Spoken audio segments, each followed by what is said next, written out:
Hello, everyone. It's me, your girl Chelsea, reporting live from my in-laws' house. Just, hanging out here in a remote town on the Spanish border. We have been waylaid in France for a lot longer than we thought due to some personal administrative tasks that have taken a lot longer to complete than we thought. But one thing that this gives me a lot of time to do is read some books. And one of the books that I've been told by essentially everyone in my life that I absolutely had to read was this bad boy. So I went to like 4 different English language bookstores in Paris when I was up there to find it, and find it I did, and read it in a very short amount of time. Was riveted from cover to cover, unfortunately at times for very much the wrong reasons, which we'll get into. But everyone who told me to read this, now I know some of them just told me because they know that I love mess, and this memoir is nothing if not a very thorough documentation of mess. But a lot of people also told me to read it because of the financial aspect of this book. And so I want to get into that because not only do I think that that is by far the most compelling part of this book, it is already a massive bestseller. It's been on every major media outlet, and we'll get into why I think that is later. It's a massive success, but it's been largely marketed as, first and foremost, a divorce memoir. And a lot of the press around this book has centered on the affair that her husband has, the messiness of the divorce, his behavior, sort of an exploration of love lost, reconsidering a marriage, all of those things. I will acknowledge that those things happen in this book, but for me, this is not at all a divorce memoir. This is a money memoir, first and foremost. And it is for that reason that I think every woman should familiarize themselves with this story. Even if you don't read this, and spoiler alert, we're going to be talking about every part of this book. I've dog-eared like literally every other page. So we're going to be talking about it up to and including the end of this book. So if you don't want it spoiled, pause and then come back to this. But I don't even necessarily think you need to read the book. I think we can just talk about here what I think is really, really important for women to take away from this book. At minimum, straight women. I think queer women are probably better at dealing with all of this than we are.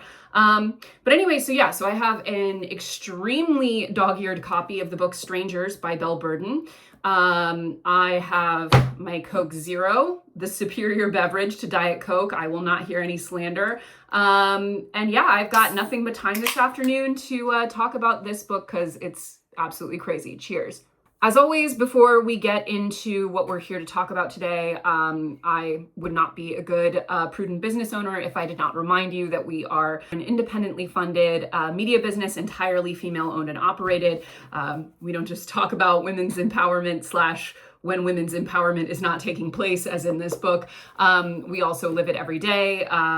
And, to make money, we have to be very, very picky about how we do it because we don't just try to compensate people ethically. We try to really earn money in the most ethical way we can. And so for us, that means we work with a very, very small number of clients. These are companies that we personally use and endorse. So if you have been thinking about getting your financial life together, and I think after you watch this video and hear about this woman's story, you will be itching to do that. We highly recommend 3 things for your budgeting app. Please check out Monarch. It is a budgeting app that I use every day. I found it and started using it well before we started working with them through TFD because I was looking for something to replace Mint. It is, for me, like the perfect, most easy to use budgeting app. I check it constantly. It's very reasonably priced, $9 a month. They also don't sell any of your data. There's no ads. It's a really, really high quality user experience. Also, if you use our link, you get a 7-day free trial and half off of your first year. So it's very, very affordable. If you've been wanting to invest, but don't really know how to do that, are stressed out by the concept, etc., / want to do it in a really easy to use passive way, we highly recommend Betterment. It's a really great robo-advisor that just makes investing really easy and painless. It can be very easily added to your daily routine, and you don't really have to think about it. And then if you've been ever thinking about speaking to a financial advisor, which is something that I highly recommend and do use myself. We recommend advisor.com. They are a flat fee advisory service, which means that everyone pays the same regardless of how much money they have. It means they work for you and not for commission, so it's much more transparent and equitable. And yeah, we really love their team. We do regular educational workshops with them. We work very, very closely with their team. A huge part of their client base is now TFD community members. And yeah, they're an all-around great service run by great people. If you've ever been curious about even what a financial advisor does, which I totally understand I was before I started using one, you can set up a free call with them at the link in our description. That's all. So we're going to talk basically this entire video about the financial insanity that is this book, because again, as I said, to me, this is not a divorce memoir. This is not a cheating memoir. This is a financial memoir, first and foremost. I don't think anyone involved in its creation thought of it that way, but that is absolutely how it strikes me, and that is why I think it is should be mandatory reading, or at least Wikipedia skimming for women who are considering getting married and potentially doing so in a financially not super smart way. But to give you the absolute minimum high-level summary of this book, I will just say that it essentially takes place, it starts in a couple days essentially after lockdown, when they had already decamped to, this couple usually lives in Manhattan, of course, but they have an estate on Martha's Vineyard, of course. And a couple days after lockdown starts during COVID, they decamped to Martha's Vineyard. Her husband, who is a hedge fund manager, you know, big finance guy, whatever, who to that point, according to her telling, was essentially the perfect husband. Really no red flags. I would disagree as a reader. I'm sitting here on the sidelines. I could name a half dozen red flags just in the first few pages of this book. But anyway, she is washing dishes after dinner one night. Her phone goes off. It's some man who's 20 years younger than her, and is like, sorry to tell you this, diva, but your husband's sleeping with my wife. Bye. She confronts him, and essentially he leaves her the next day. He's like, yeah, actually, I am cheating on you, and actually I am done with this marriage. And yeah, you and the kids have fun back here. See ya. And gets on a plane and leaves, and that's it. And he never really has anything beyond a completely cursory conversation with her, or seemingly her children, ever again after that. One of the things he does, among others, is essentially says, first order of business is I do not want any custody of my children whatsoever, one of whom was still like 12 years old at this time. He essentially says, all I want is one meal a week with them. You can have them the rest of the time. So yeah, this man goes from being the absolute perfect husband in her description to a cheating sociopath in the span of 24 hours. Now, again, as a reader, I would sort of contest the idea that there weren't massive red flags to begin with. I also have a strong suspicion, based on his resume and the way he behaved, that he was probably cheating quite a bit more than just this one affair. It just so happened that this one got discovered by his mistress's husband, who, and also for other financial reasons that we'll get into, it happened to be a good time to leave the marriage for him.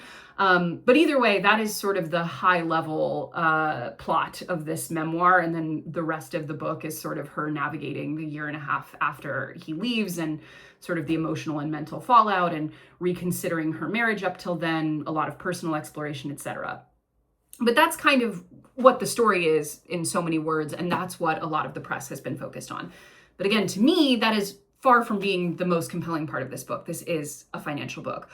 Also, as a complete side note, and we're not even going to really get into this in this video, but one thing that is just so overwhelming reading this that I cannot believe people didn't pick up on. I don't have time to get into this in this video, and honestly, it feels like almost petty to make it too much about this at this juncture, because I really just want to focus on the financial aspect of this memoir, which I think is so shocking.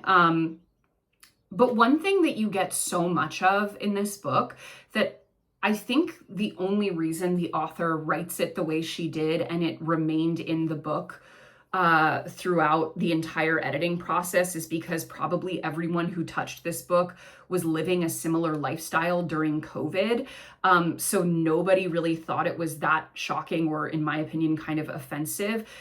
But something that you get a ton of throughout this book that really leaves a bit of a bad taste in my mouth, as someone who, like most New Yorkers, was locked down in New York City in my apartment. I was actually alone because my husband had to leave due to immigration reasons a few days before lockdown started. But like for most of us who were just, you know, gritting our teeth and going through it in the city, this book takes place essentially entirely over the first year and a half of the pandemic. He basically leaves a few days into lockdown, which is absolutely insane in and of itself because they fled as a family. It's her and her husband and her two children, her two daughters. They also have a son, but he decided to spend all of lockdown at a friend's house in the Hamptons. He's just there for several months at the beginning of this book, which I don't know what the deal is with really rich people, if they're just like okay with leaving their kids. I guess they go to boarding school, so it's not that different. But anyway, their son locks down, quote unquote, with a group of 17 children in a house in the Hamptons somewhere, some Hamptons estate. But anyway, when lockdown started, their family, as many rich families did, fled their Manhattan apartment to go to their like compound on Martha's Vineyard, which is where she is for the majority of the book. And then a few days into lockdown, she discovers her husband's affair.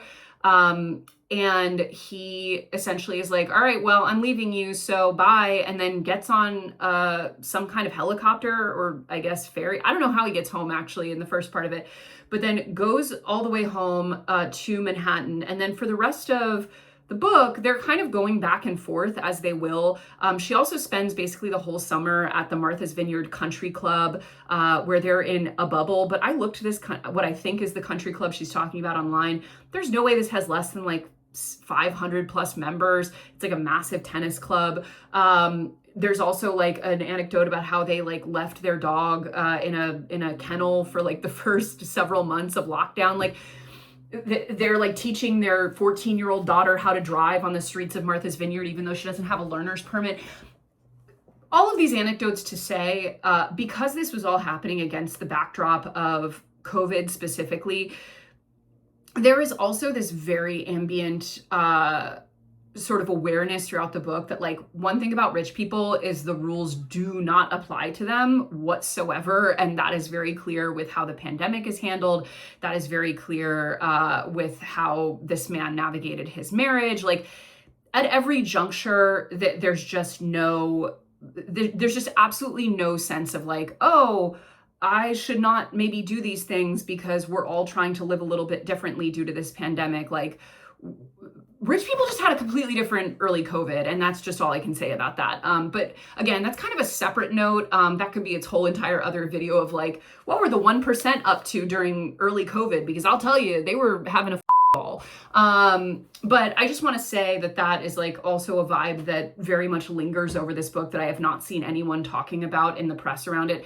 But again, I have a suspicion that it's because most of the people who are like, you know, interviewing this author for like, you know, the Today Show or Vanity Fair or whatever, or, you know, the editors that are working on this, like, I think they were also probably living a similar vibe during early COVID. But it does just go to show that like, things will always kind of work out for really rich people because they just don't really give a f. Anyway, let's get into Strangers by Belle Burden. So I want to start by giving a little bit of context because for those who are not familiar with Belle's story and her kind of pedigree as both an author and kind of a public figure, the fact that this memoir, which is itself kind of an extension of a modern love column that she wrote a few years back, which is also heavily talked about in this book. It's most of the last act of the book is her talking about the experience of publishing the modern love column. The sort of explosive success and press ubiquity of this book might feel a little surprising. It's been, like I said, it's a New York Times bestseller. It's been on every morning show in every major publication. The pull quotes, you have Graydon Carter, obviously of Vanity Fair. You have the massive, massive author Joyce Carol Oates. There's just a level of sort of institutional validation of this book that I think has been, that would be surprising if you didn't understand where this woman comes from.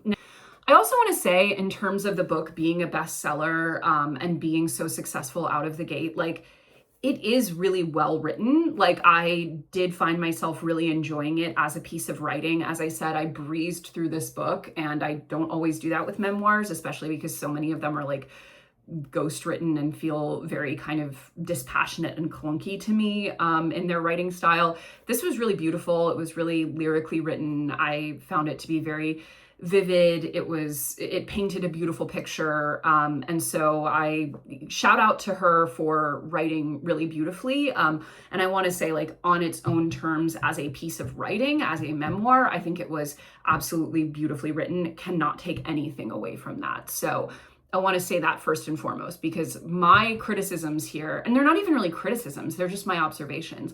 My observations here are pretty much strictly about what she says about herself and about her story, which I find, frankly, at moments shocking as hell. And I'm mostly just shocked that in all of the pretty universally positive fawning media coverage, we're really just focused on the divorce. We're really just focused on the cheating. We're really just focused on kind of the bottom falling out of her marriage, and not at all about like the genuinely insane level of financial negligence that happens throughout this book. But we'll get to that.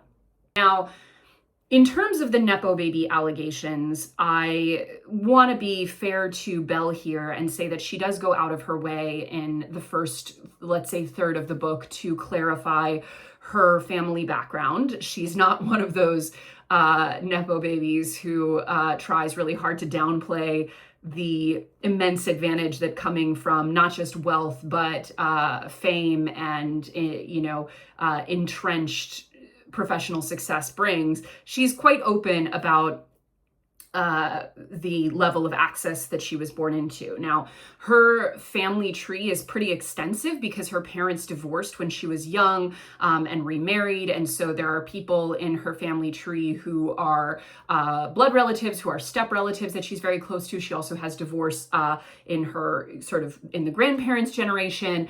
So there's a lot of blended families, and there's a lot of different offshoots of the family tree, but essentially every part of this family tree is not just wealthy, not just famous, but a lot of them from media in particular. Her grandmother, Babe Paley, quite famously the wife of Bill Paley, founder of CBS. She's also a woman who went through her own cycle of infidelity in marriage, which comes up in the book, and is also part of the reason why our author wanted to kind of explain this. Like, is this just in kind of my family's DNA? Some people might remember Babe Paley from the, in my opinion, not very good Ryan Murphy show about Truman Capote and his swans, because Truman Capote quite famously wrote an article exposing Babe's husband's infidelity in a very thinly veiled story, and she never spoke to him again after years of close friendship. So she's not just a Nepo baby. She's like an infidelity Nepo baby. Like this shit goes back generations for this author. Like, she's from very famous, powerful people who have historically been cheating on each other and becoming famous for that. Anyway, it's not just the CBS connection. If you look through her family tree, who's dated who knows who, you're going to see people like Charlie Rose. Her own parents were society darlings, photographed in all the magazines, jet setting around the world. She just comes from a very specific upper class set. And again, not just upper class in terms of wealth, but in terms of fame, in terms of media power, in terms of influence, etc. She also does clarify that her father spent the family fortune before he passed away, which left them in some financial distress at his passing, which was pretty early. He died pretty young of a heart problem. But she still ends up with two separate trust funds. So we can say that even though there was definitely some financial malfeasance on the part of her father, Diva wasn't crying poverty. She wasn't hurting for cash. But so that's kind of the context of why everyone is so interested in this woman's story in particular. And I will say, on its own terms, it is a juicy story. What her husband does is pretty universally and I think most people would be interested in its for its, again, I love mess value, even if this woman weren't from a long, long line of very famous people, but it certainly doesn't hurt. The pedigree doesn't hurt. Why I think every woman should read this, or at least familiarize themselves with this story, to me is more related to how straight women view marriage, money, and power. This is a subject that we talk about a lot on TFD, and I will frequently get a lot of pushback from viewers, commenters, etc., who either think I'm being too tough on these women, or that when women, to be clear, are entering really, really imbalanced, quite frankly, financially dangerous marital situations, which is often the case, where they are handing away way too much of their power, where they are giving the man everything he needs to essentially put her on the street if he wants to. Sometimes, by the way, with like the stay-at-home girlfriend trend, we're not even going to the trouble of getting married. We're just living in that guy's house. But anyway, when I talk about women getting themselves into these really, really complicated, dangerous financial situations in the name of quote unquote love, often also in the name of being married, which holds a lot of social cachet, especially in this kind of a set, people will essentially accuse me of being too hard on the woman and not hard enough on the man, or insist that these women didn't have a choice in the matter. And I want to be clear that sometimes, in some circumstances, that is true, right? Like, women can come from really disadvantaged backgrounds, can marry out of necessity financially or otherwise, can be forced or coerced into marriage. Like, women can often come into marriage with little to no choice to really be at that man's mercy. I don't want to deny that.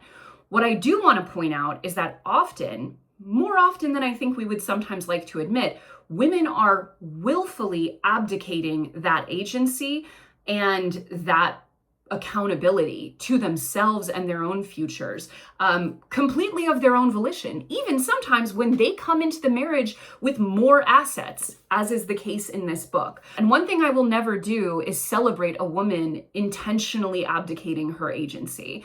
I just won't do it, especially when that woman comes from the wealth, the education, and the cultural background to have all of the cards in her deck, and when women have historically worked so hard to be able to have that equality. I want to say that I don't in any way excuse these men in the sense that I think that they are absolutely contemptible. Like, this man in this book, her actual husband, she changes his name in this book, but he's very easy to Google, sounds like an absolute sociopath piece of shit.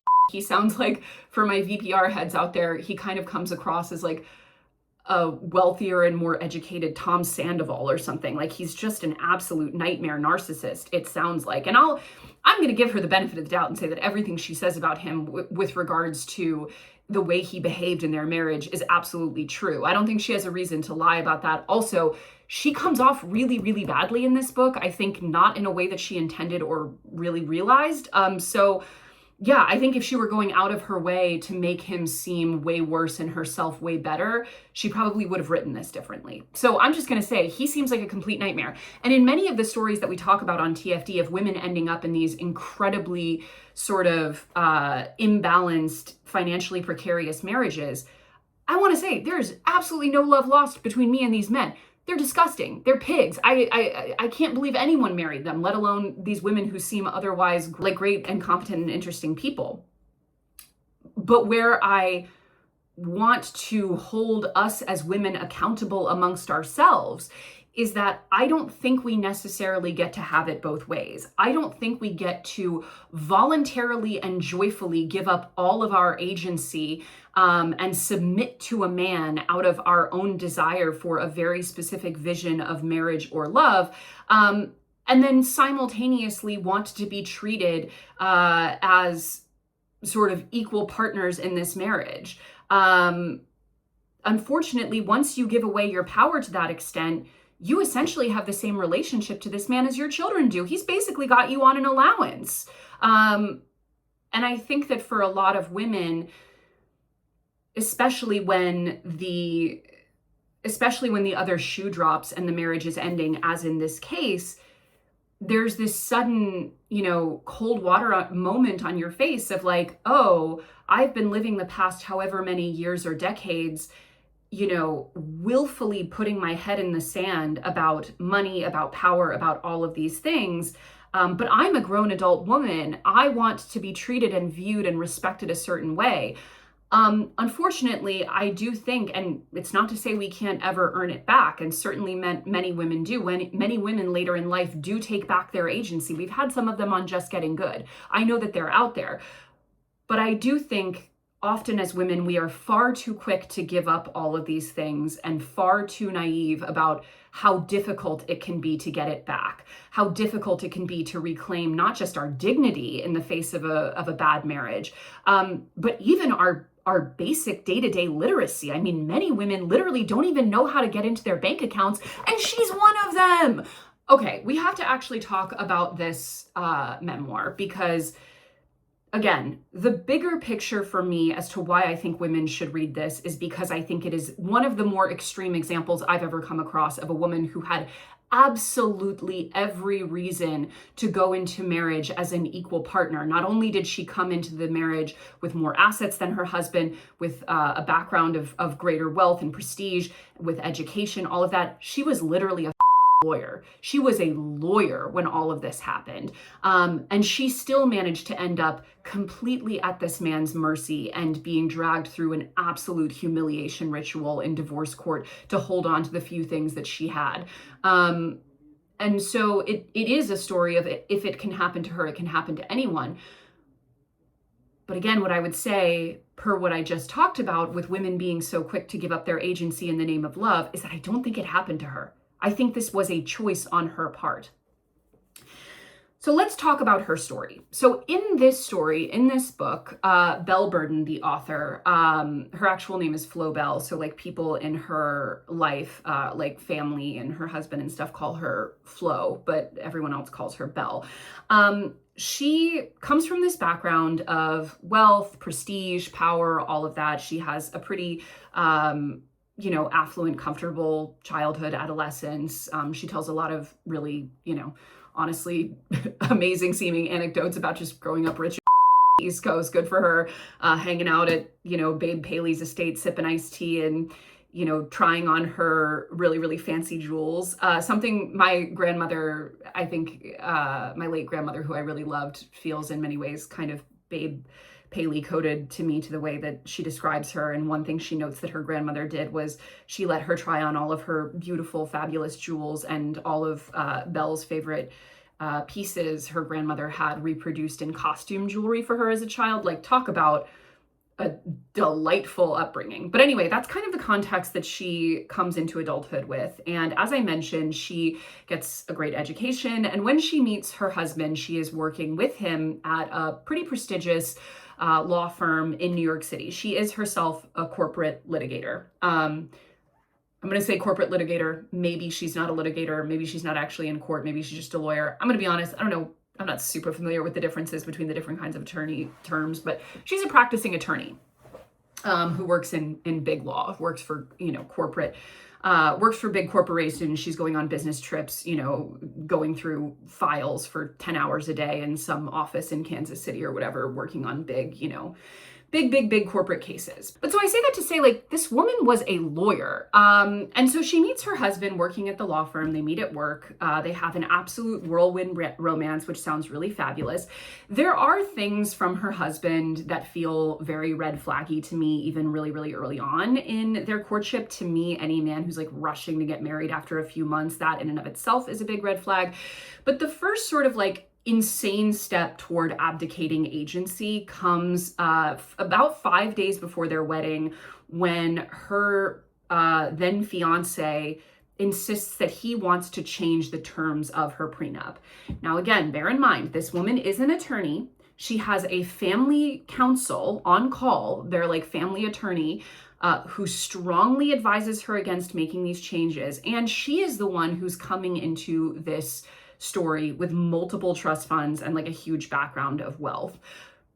He essentially says, I want you to change this prenup so that instead of saying that we keep whatever we bring into it in the case of divorce, and anything earned during the marriage is considered joint assets, which is fairly standard, and also definitely advantages her if she's not planning to work after they have children, which is exactly what happens, but we'll get to that.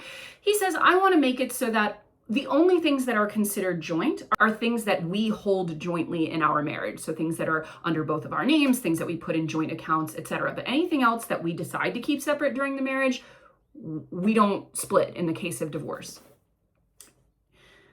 On every level, both the fact that he is so insistent on making this change 5 days before their wedding, and mind you, they've only been dating a couple months at this point, but also the fact that the change he wants to make so clearly disadvantages her as the person who came in with more money and is going to take the much, much bigger hit professionally if she doesn't stop working out, right, which is what happens.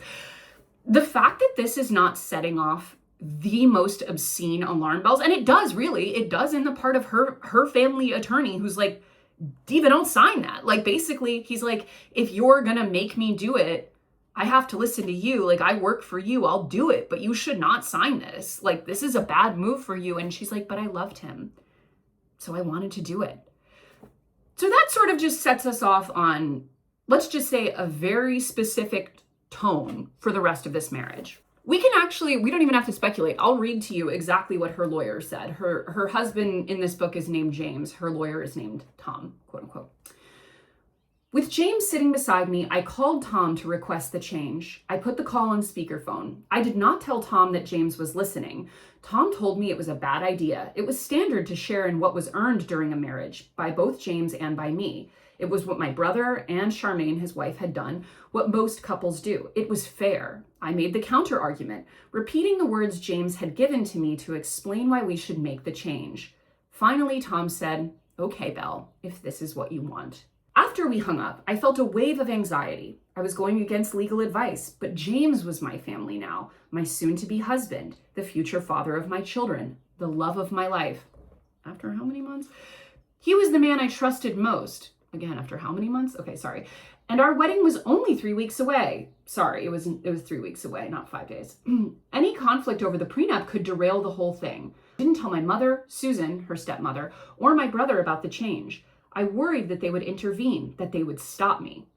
Tom revised the document and sent us new drafts. We signed it on May 30th, and we were married on June 5th. So I think what this author describes in this passage is probably one of the most common reasons why women who otherwise have the power and ability and all rational reason to not shoot themselves in the foot financially in marriage end up doing it. And that is inertia, right? Not only do we convince ourselves that love has to be to some extent unquestioning, and that the desire to do something like have a fair prenup in some way undermines that love. Nothing annoys me more than when people talk about like, oh, it's like you're planning on getting a divorce. No, it's saying that no matter what happens, I want to make sure that you are taken care of and we are both treated fairly. Anyone who wouldn't want that is a red flag, is not someone you should be marrying, but whatever. But obviously she knew even then, if not as a person, then as an attorney, she knew even then that that was a terrible choice to make. And she made it against the advice of her counsel, against what she knew her family would say, and against her own instinct, because she loved him and she didn't want to derail the wedding. And the wedding was only a few weeks away. So they signed it 5 days before the marriage, and she was able to have what she goes on to describe as an absolute dream wedding.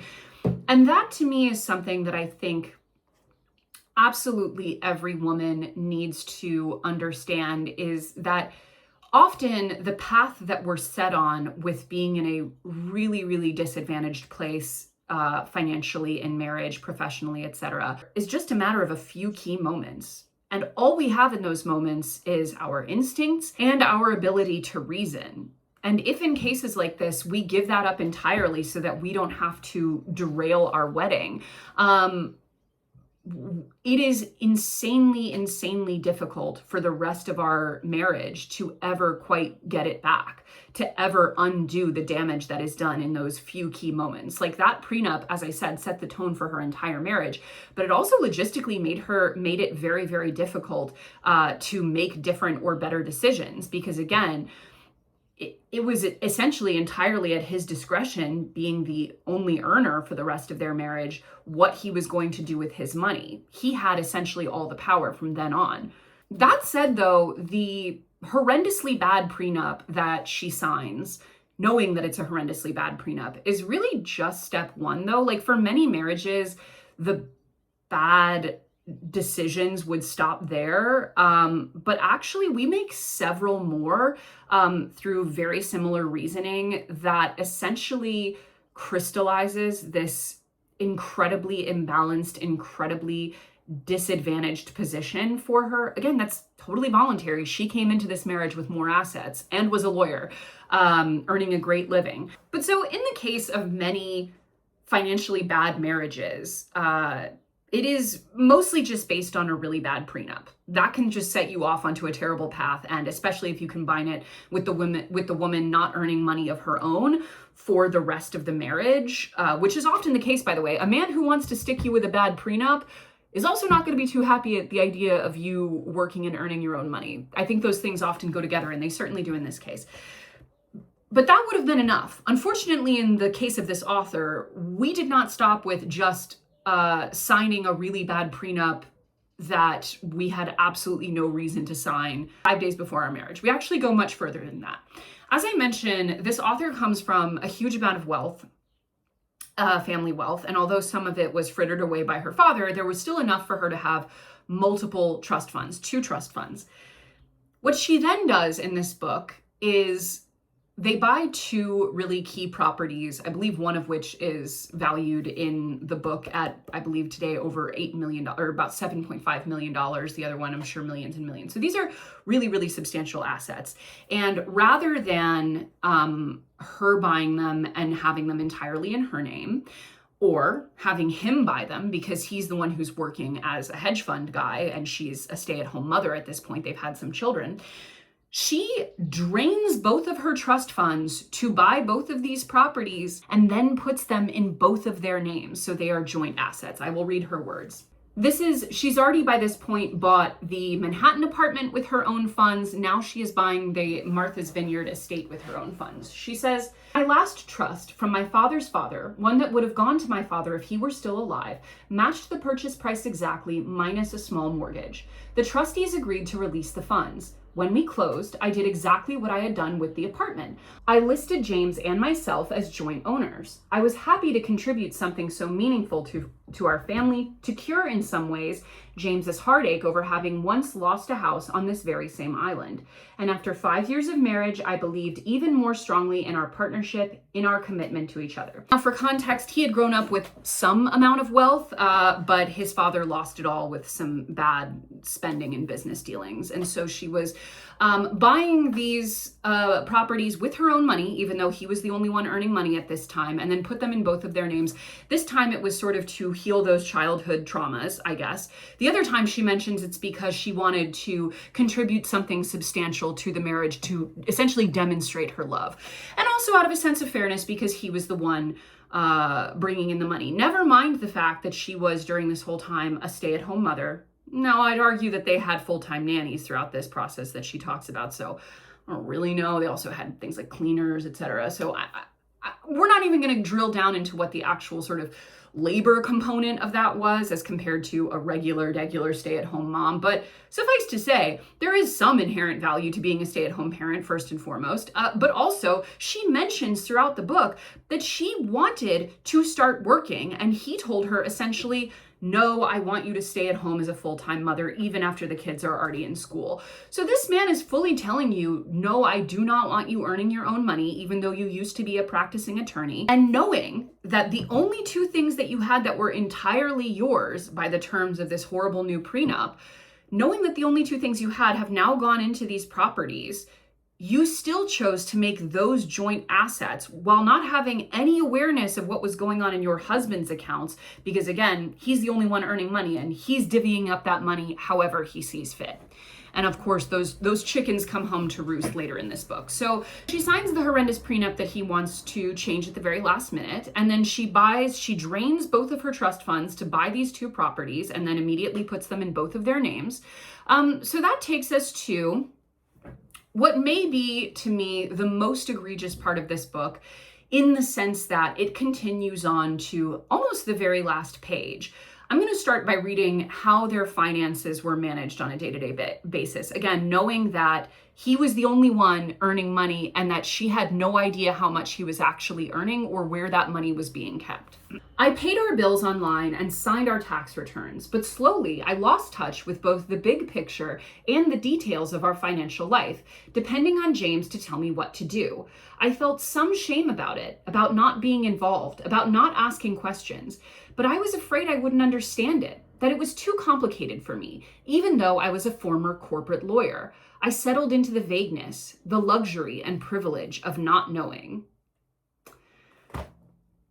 She also mentions around this time in the book that during the entirety of their marriage, because he was, I guess, more frugal than she was, quote unquote, although she also mentions tons of really expensive things that he liked buying, that every single month, in addition to her not having any control over or really any awareness of any of the bank accounts that they had, and especially the ones that he had in his own name during this marriage, that every single month, along with her credit card statement, she had to give him a line-by-line description, as she puts it, justification of the things that she was buying during their marriage, that took place for the entirety of their marriage, and that she was actually happy to do it because it made her feel like he was really taking care of her, and that it was forcing her to be more, I guess, conscientious about her spending.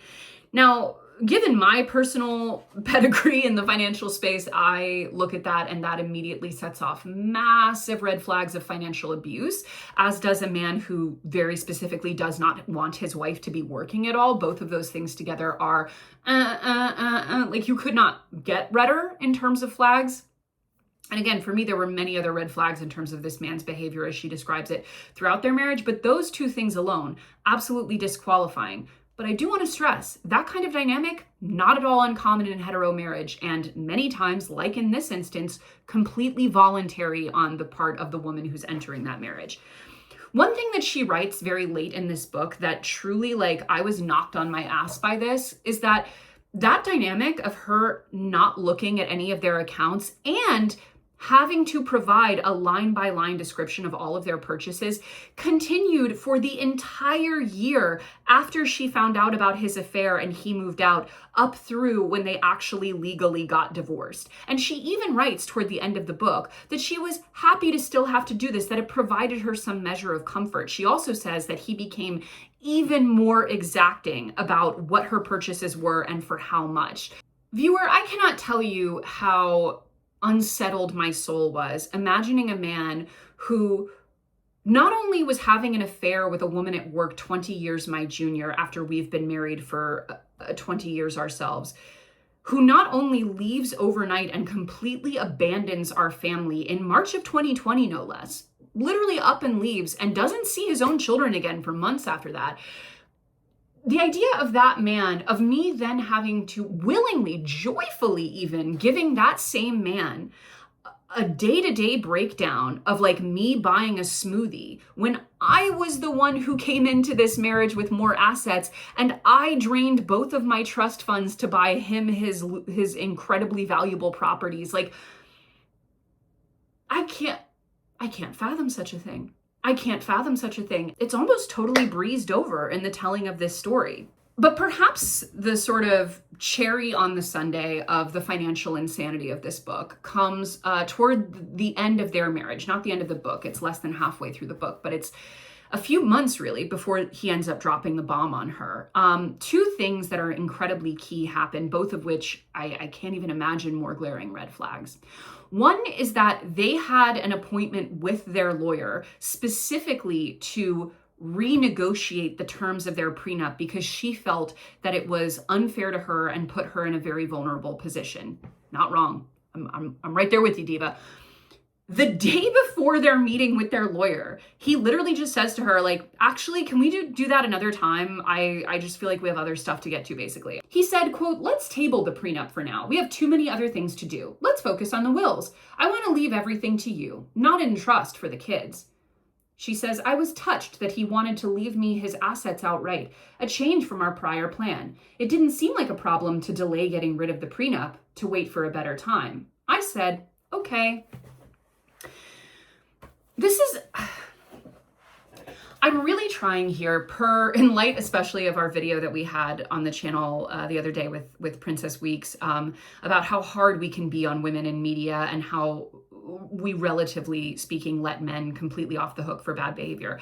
I cannot stress this enough. This man is an absolute piece of nightmare. And at every level in this book, he comes across like, you'd be lucky if this man was a sociopath.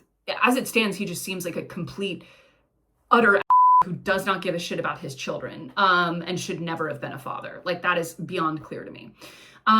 But in this book, it would be one thing if the obscene financial negligence was limited to like, okay, you were in your 20s. Actually, I think they might have gotten married after she turned 30. But either way, you were young and in love and whatever, you didn't want to derail the wedding, or like maybe you wanted to like make some grand gesture by emptying your trust to put property in his name, whatever. These decisions are happening when this woman is 50 years old and he leaves her literally not even a few months after this. Like, quite obviously, he did not want to fix the prenup right then because he was already having an affair. He was having an affair by the time this happened. The other thing that happens right around the time when he says, let's not fix the prenup, which again, what could possibly be a redder flag, is that he was supposed to make partner. He's at a hedge fund. When you make partner, among many other things, your annual compensation package increases greatly. He didn't make partner in, I believe it was 2018. He was very disappointed. But this meant that he was going to make partner likely at the end of 2020. At the time, all she thinks is like, aw, sucks that we didn't get it this year, but we'll get it next year. Now, mind you, this entire time, she has no idea what his total compensation package has been to this point. And she will find out when the divorce comes that he's actually been earning millions and millions and millions of dollars more than she thought he was. He's just been keeping them in a separate account to which she is not at all entitled. So let's start there. Regardless of all of that, those two things combined, I haven't quite made partner yet, but I will be doing it soon. Let's not change the prenup to make sure that you get a cent more than I have determined you should be able to get based on what I'm putting in joint accounts. Of course, it makes total sense that that is why he leaves her right after, because he doesn't want to have to pay her more money. And there is an argument to be made that because the court will often allocate what you have to pay in terms of alimony, spousal support, etc., to maintain the current lifestyle, that lifestyle is going to get a whole lot more expensive if you suddenly make partner. It's way more in your interest to cut off, to stop the timer, to stop the clock, so to speak, at a time when you have less money. Now, again, it was still way more money than she was aware of, but those two things combined, quite obviously he was, and again, we know by the timeline of her own telling of this story that he was already well into an affair with a colleague when all of this happened. Anyway, this video is already insanely long, so I'm going to wrap up quickly what happens at the end, which is just that the divorce proceedings start. Surprise, surprise, he's been hiding a ton of money for her, but he wasn't even really hiding it. She's the first to say in this book that she wasn't even looking. She wasn't even all that interested to find out how much money he had. She was way too busy justifying every time she took an afternoon trip to Jamba Juice or whatever on her like monthly credit card report. So he's hiding a bunch of money. She's not entitled to any of that. Of course, the two things that she has are the properties that she drained her trust funds to buy. Those are joint assets, so those are split down the middle. And he makes it very clear to her that he has absolutely no intention of giving her 1 cent more than she's minimally entitled to support the kids. Again, the kids who his first order of business was saying he didn't want to have in his life, basically, outside of a few meals. He literally at one point is getting a new apartment in the city, his little bachelor pad, goes out of his way to not even have one extra bedroom in it for his children. He says, I don't need it because I don't want overnight stays with my kids. So yeah, she ends up in an extremely stressful, acrimonious divorce where he lords over her that he will basically take half of the little that she has. Little being completely relative here. They're both millionaires in this scenario, but he basically has her over a barrel on everything, and that he's only going to give her the absolute minimum. And when she files a counterclaim, he only gets more vindictive. And he basically has her on the edge of a knife for the better part of a year until one day he relents and says, fine, you can have your 2 properties. And she walks away with those. And of course, obviously now a very lucrative book deal and all kinds of media appearances, and who knows how else she's making her money at this point. But the woman was never hurting for cash to begin with. Certainly she's not hurting for it now. But so much of the book is spent in this kind of enormous anxiety and turmoil because she's very aware of the fact that her future is in his hands, and how good or bad her life is at any given point is basically down to how nice he wants to be to her, because she has handed him every single bit of power that she has financially and otherwise. And yet again, in the press coverage of this book, none of this is almost ever addressed. Like, we're not really talking about the fact that, at least from a financial, legal perspective, all of this was self-inflicted. All of this was optional. We're just focused on the fact that he cheated on her. He didn't even really leave her for the woman, because he didn't get with her after that. He was just kind of a bachelor after that. But he had an affair with a woman that was 20 years her junior. He betrayed her. He left her. He did what, quite frankly, a lot of men do, which is be pieces of shit, especially when they hit that midlife crisis era, and left the family. That was really the focus of not just the memoir in terms of what we're exploring thematically and what we're talking about emotionally, but again, that's also been a huge, the vast majority of the press coverage has been around the emotional aspect, the infidelity aspect, and so on. I want to say this. I don't doubt that it was very emotionally difficult for her to be cheated on. Although a lot of this book is spent on the people that she knows at the Martha's Vineyard Country Club, most of whom come off as like extreme assholes throughout the book. And my message to those women is like, divas, all your husbands are probably cheating on you too. These men sound awful. And I would not be surprised. I mean, like, all these men who are like hedge fund who split their time between, their bachelor pad in Manhattan and their family estate in Martha's Vineyard or whatever, and go off on like weekly hunting and golfing and tennis trips. It's like, what do you think these men are doing? What do you think these men are doing? That's such a digression. Oh, also, this is a complete side note, but she does like casually mention in this book that her husband, several years before he left her, got a separate apartment in Manhattan. I'm like, do we need this man to like take out a billboard in Times Square that says, I'm having an affair? Like, whatever. I don't even care. Point being though, I don't want to discount the fact that it was probably really upsetting to find out that your husband was having an affair. True. I don't want to discount that him leaving you in the lurch like that with your children, although one of whom was like fully off on some compound in the Hamptons with 24 other teenagers, question mark. But still leaving you with the 2 remaining children in isolation during early lockdown, and basically telling you, I have no interest in keeping our children in my life, practically. Like, is that must have been horrible to deal with? Absolutely. Don't envy that. That seems terrible. But that, unfortunately, your husband turning out to be an absolute loser is not something we can ever totally prevent against. What we can prevent against is being in a situation where your husband is an loser, and essentially 100% of your financial stability and what happens to you and where you live and every other practical aspect of your life is entirely dependent on how nice he wants to be to you. That part is optional. That part nobody has to experience. Also, as a side note, I have a feeling that if she had even slightly more leverage financially and was more of an equal partner in this marriage, like, in no fucking way would she have spent the year after him going off like that and revealing himself to be such a monster, essentially just trying to keep the peace and be really nice to him. Like, Diva, if you were going to be making trips back and forth to New York during peak COVID anyway, you might as well have gone to his bachelor pad, and he should have been missing body parts, is all I'll say after what he did to you. But I understand, given the fact that he had her entirely at his whim financially, why she would want to play nice with him and not upset him. I totally understand that. So I say all of this to say, ladies who are still with me an hour plus into this insane ramble,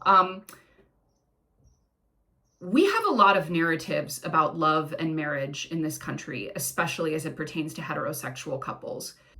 And when we watch shows like Love is Blind or read rom-coms or read memoirs like this, something that we see over and over again is even a woman who is educated, even a woman who comes from wealth, even a woman who is herself a attorney, is not immune from these narratives that we receive about what it means to love and to be a good wife. Not just a good partner, but a good wife specifically. And so many of our narratives around love and around partnership for women center on handing over power to the man, because he's the provider, because he knows better, because as she alludes to, or doesn't even allude to, says outright in this book, like, it's maybe too complicated for her woman brain, and he's better suited to that, you know, mentally or biologically or what have you. We encourage women at every turn to give up their agency, to look the other way, to focus on the wedding gowns and the color we're painting our child's nursery, and, you know, having a beautiful flower garden at the family country home, or whatever the hell we're focusing on in these situations. And to not protect ourselves, to not think of our future selves, and to not put ourselves first. And in reading this book, I knew I would go into this book thinking that this man was an absolute piece of shit. And of course he is. That's exactly the feeling I left with. Like, this man should be put on a rocket ship and you know, shot into Mars for all I care. Like, he's a nightmare. God forbid. Like, and I'm sure the worst part about these hedge fund losers is that he'll probably find another woman to marry him if he wants to. And God love her, because these men don't get better with age. But what I really left thinking was, what is wrong with how we raise women? What is wrong with the messages that we teach them? That not only do we think that this is an okay way to live, and that this is what love should look like, and that this is not a red flag. Because she stresses throughout the book that she was so blindsided by the affair and him leaving her, because up until that point, he was such a perfect husband. The fact that a man that all of this could happen, that all of these dynamics could be in place, and he would still seem to you like a perfect husband, and that he wouldn't seem like someone to be deeply suspicious of, that says so much about how women are raised and how we are taught to view men. And the fact that this can happen to a woman who had, I don't think a woman could be more privileged in terms of how she comes into a marriage. Not just financially, not just in terms of family support, because by all accounts in this book, she has an incredibly, incredibly supportive family network who would have disapproved of these choices. She also has an elite education and was a practicing attorney. Like, there are no more boxes that could have been checked for how to come into a marriage as an equal. And yet we went so far out of our way at so many different turns. And there are countless ones that I didn't even read to you, but they are highlighted. Trust me, I just can't have this video be 2 hours long. We have gone so far out of our way to make every choice to not be an equal, to ensure that we would not be equal. And again, you cannot prevent a man from having a midlife crisis and sleeping with some chick at work. It is unfortunately a tale as old as time. What you can prevent is a situation where, if he chooses to do that, you can ruin his life. Like, on slightly different prenup terms, like, this would have played out completely differently, because he would have known that if he did anything to betray her, that financially speaking, she had his balls in a vice grip and could have ruined his life financially. Like, you can't prevent a man from being bad. You can prevent yourself from being totally at his mercy. We gotta stop this, ladies. And I don't care if you guys get mad at me in the comments about how I'm being too hard on women. I don't care. At this point, you guys are wrong when you say that, some of you, not all of you, but some of you guys are very wrong when you say that, like, women enter these situations because they have no choice, because they have no power. That is true sometimes. I will never deny that. That is absolutely true sometimes, but it is not true in many cases. This book is a perfect example. It is a book about how to give up your agency in marriage 101, how to ensure that a man can ruin your life if he wants to 101. That is why I think more women should read this. That is the point that I think so much of the press coverage is missing. But I will end this endless video by just saying it is a really interesting book, perhaps sometimes for the wrong reasons. Rich people were absolutely wild during COVID. I always knew that that was true, but it was crazy to see it up close on a detailed level. And the fact that, like, we don't even feel the need to censor ourselves. I think that speaks to how removed we are from the absolute peak of the pandemic, that, like, you feel totally at ease being like, and then anyway, we were at a 500 person country club having, like, tiki parties and, you know, discos and, like, May 2020 or whatever it was. Like, going back and forth to New York City to like pick up some laundry. Like, anyway, that is so neither here nor there, but it is a big part of the book. And it is, that reason alone was one of the reasons I found it to be a really compelling read, because I was just like, my eyes were just like, oh, wooga, like rich people were truly doing any old thing during COVID. It is mostly a compelling book because it is just such a case study in financial insanity. And I wish we talked about it more. Crazy world we're living in. And this book, Strangers by Belle Burden, is an excellent example of that crazy, crazy world. That's all, guys. I'll see you later.